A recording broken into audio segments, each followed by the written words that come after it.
Monsieur le ministre, mes chers collègues, la discussion de ce jour concerne donc le volet économique de cette crise sanitaire.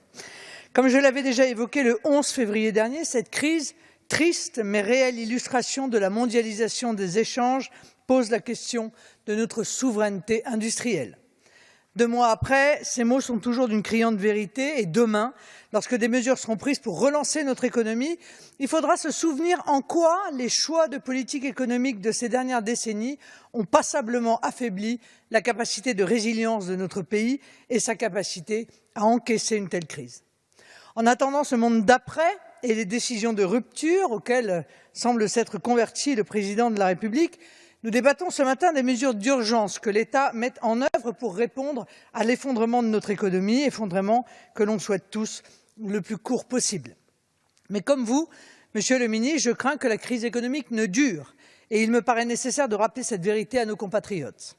Tout d'abord, je trouve très pertinente la stratégie qui a consisté à privilégier le recours au chômage partiel, même si cela représente un coût très important pour nos finances publiques. En plus de sécuriser l'avenir des salariés, cela permet aux entreprises de garder des savoir-faire, des salariés compétents et donc leur capacité, dès que les conditions sanitaires le permettront, de reprendre une activité plus normale.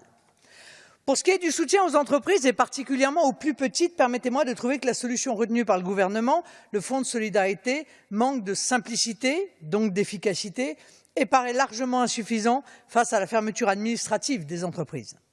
Vous le savez, j'ai le 20 mars dernier fait une proposition avec le même objectif que le vôtre et pour un montant assez proche du vôtre désormais. Les principales différences avec vos dispositifs, c'est d'abord l'aspect direct d'un côté et le volume d'aide de l'autre.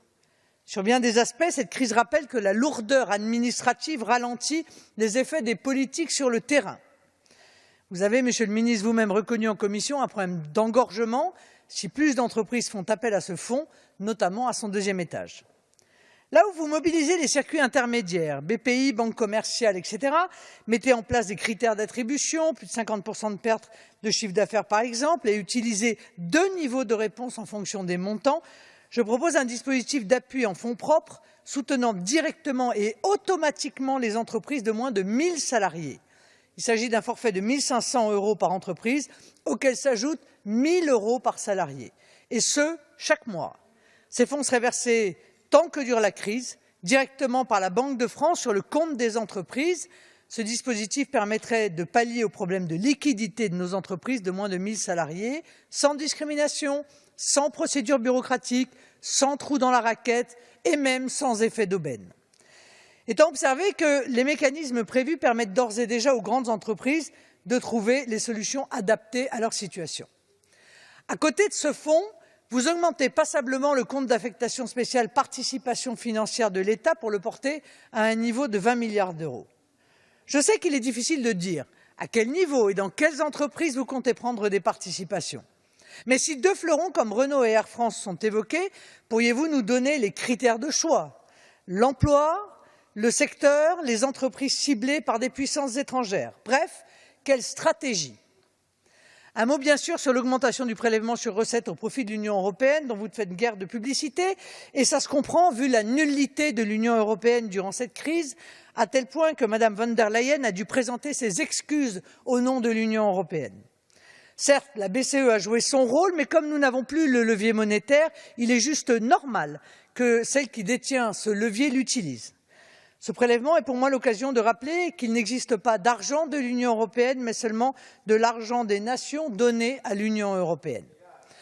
Permettez-moi de ne pas bien comprendre en quoi le fait de faire passer ces 2 milliards par les instances européennes sera plus performant que de les utiliser directement.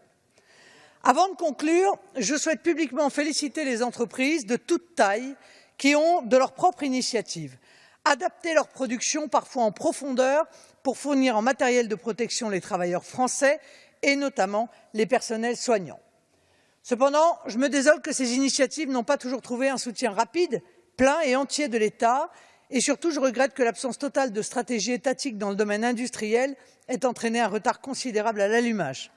Quand on décrète la guerre, il faut mettre l'appareil productif en marche pour la gagner. Mais demain, à l'heure des décisions de rupture, je suis persuadé qu'un certain nombre de nos propositions, je pense au patriotisme économique ou au localisme, serviront de base au nouveau modèle économique de notre pays. En attendant, nous voterons ce texte qui, même imparfait et lacunaire, permet de maintenir à flot notre économie, car c'est l'urgence du jour.